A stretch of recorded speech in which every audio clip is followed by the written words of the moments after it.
All right, we have 5 sections in Chapter 11. All have to deal with different types of data analysis and displays. So in 11.1, we're going to talk about measures of center and variation. So let's start with stuff you know. What are you going to learn? You're going to learn how to compare the mean, median, and mode of a data set, find the range and standard deviation of a data set, and identify the effects of a transformation on data. So mean, median, and mode, stuff you've done. A measure of center is a measure that represents the center or typical value of a data set. The mean, median, and mode are measures of center. So I know you've done mean, median, and mode. They are actually called measures of center. While this is review for you, there are a couple new things we're going to go over so that you obviously know what the mean is. The symbol is read as X bar. This X bar represents the mean. So anytime you want to write the mean, you can write X bar. Now the median, you know you have to put it in order and find the middle number. And the mode is the number or value that occurs the most. So example number 1, comparing measures of center. Now this is mean, median, mode. So I'm just going to put all of the work down here. And it talks about an amusement park that hires students for the summer. The students' hourly wages are shown in the table. Now, as you already know, you know how to find the mean, median, and mode of the hourly wages. The mean, which we actually now call X bar, the sum of all the numbers divided by how many numbers there are, that would give us 9 65/100ths.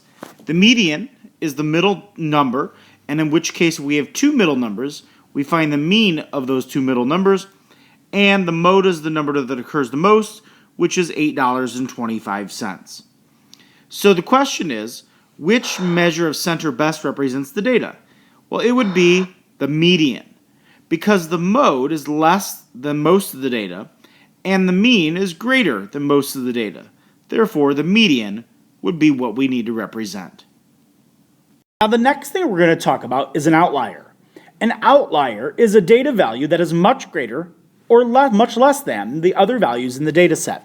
So if you have a whole bunch of numbers, and let's say, like in that last problem, student hourly wages, and then all of a sudden you have some student that made like $40 an hour.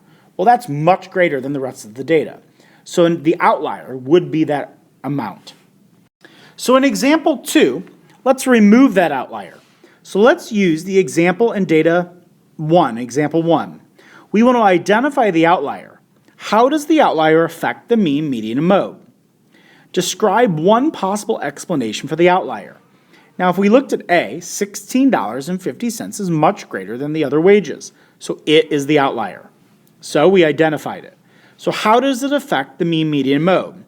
So now we take the mean, median, mode, and we remove the $16.50, and we recalculate all of our answers. So when you remove the outlier, the mean in example 1 was $9.65. By removing it, it's now $8.67, which is a difference of 98 cents. The median decreased by 5 cents, and the mode remains the same. So describe one possible explanation for the outlier. The outlier could be that a student who is hired to maintain the park's website, while the other students could be game attendants. This is purely an answer where you can just figure out reasoning behind it. You could have said the other person has worked longer than the other ones. So therefore, their value is $16.50, which is higher than everyone else's. So the next thing we're going to talk about is measure of variation. A measure of variation is the measure that describes the spread or distribution of a data set. You've done the range before. The range is a measure of variation. The range of data is taking the difference between the greatest value and the least value. Here's example 3. Finding a range. So 2 reality cooking shows select 12 contestants. The ages of the contestants are shown in the tables. So we have to find the range for each ages of the show. So compare the results. So obviously we subtract the largest value and the smallest value in each. And so in show A it's 12 years, in show B it's 29 years. Compare your results. So you would just say the range of the ages is 12 years and the range of the ages in B is in 29 years. So the ages for show B are more spread out. And this is where it gets fun. A disadvantage of using the range to describe the spread of a data set is that it uses only two values, the largest and the smallest. A measure of variation that uses all of the values of a data set is called standard deviation. This can get difficult. So let's look at this. Standard deviation of a numerical data set is the measure of how much of a typical value in the data set differs from the mean. The symbol sigma represents the standard deviation. So we just said it's read as sigma. It is given by sigma equals, and we take the square root of all the values, and then we take the difference of each of those values and the mean, square them, and we add them all together and divide by n, which is the number of values in the data set. The deviation of the data, value x, is the difference of the data value and the mean of the data set. So shown by x minus, and then we have x bar, which represents the mean. Here are your steps. This is a step-by-step guide. Put a star around this. Step 1 is going to be always find the mean, which is x bar. Then we have to find the deviation of each data value. That means how much does the mean differ from the actual value. So x minus x bar. Then we square our answer from step 2. Then we find the mean of the squared deviation. So then you take your answer for step 3, find the mean. That answer is called the variance. And then the last thing is to take the square root of the variance. We're going to start with example 4. This is going to take a while. A small standard deviation means that the data are clustered around the mean. Because remember, if you have the mean and you have all these data points around it, then it's close. A large standard deviation means the data is more spread out. So in example 4, we're going to find standard deviation. Find the standard deviation of the ages for show A in example 3. Use a table to organize your work. So there's show A. So the first thing we have to do is we have to find the mean. So if you add all of these up, do that right now. Add all of these up and divide by how many ages are there.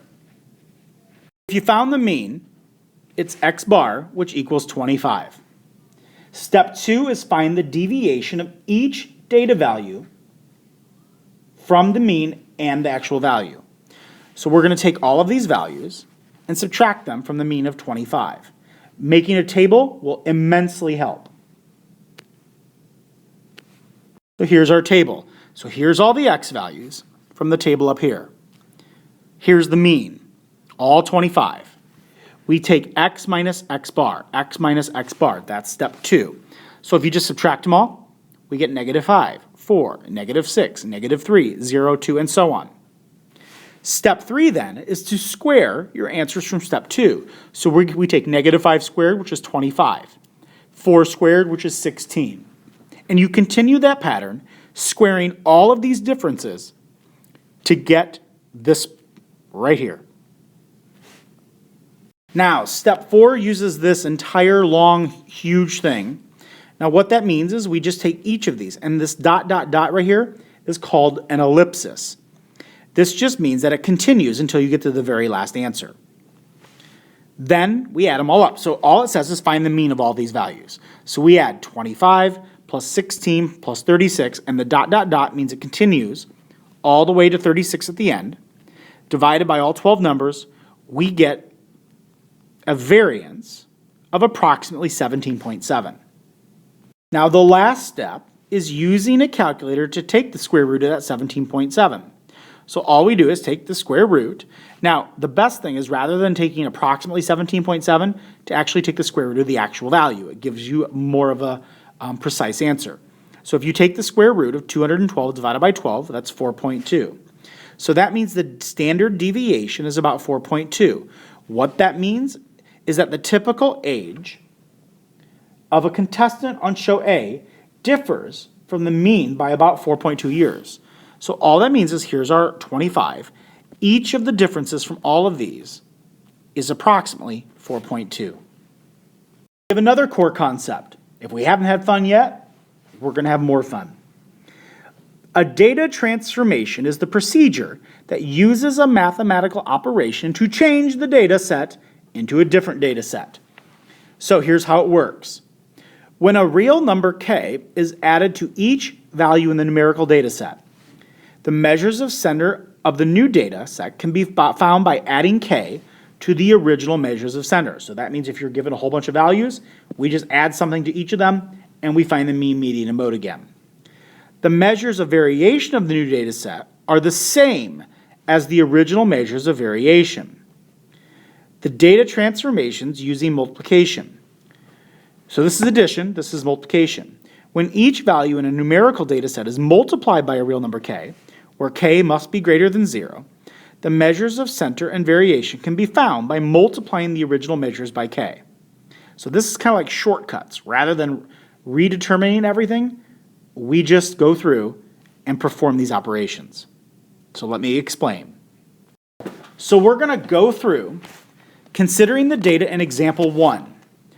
Find the mean, median, mode, range, and standard deviation when each hourly wage increases by 50 cents. Those were our values right there from part A.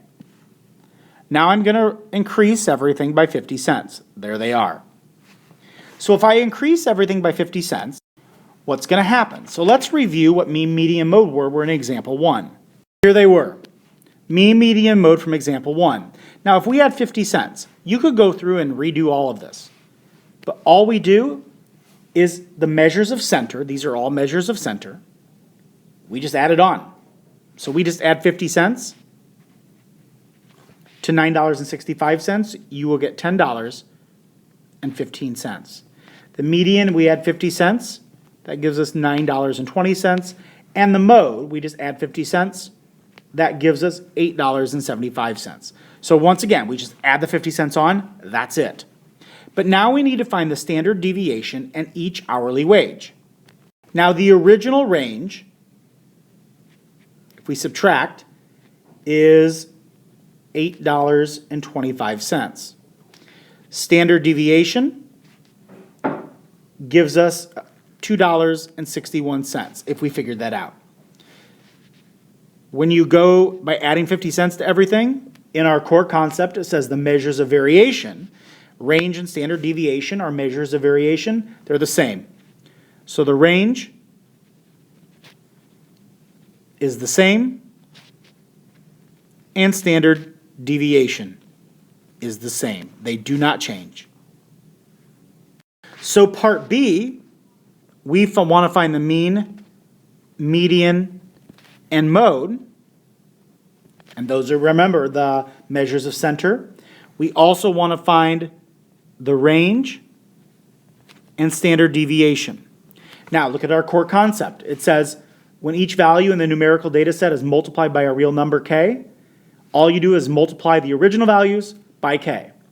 So in B it says find the mean, median, mode, or range and standard deviation when each hourly wage is increased by 10%. So now, since we know each of the original wages increases by 10%, we just have to multiply everything by 1.1. An increase of 10% means we're going at 110%. We take all of these values here, right here, and we're going to multiply everything by 1.1. That's it. $9.65 times 1.1 gives me $10.62. $8.70 times 1.1 gives me $9.57. And we continued the trend, multiplying everything by 1.1.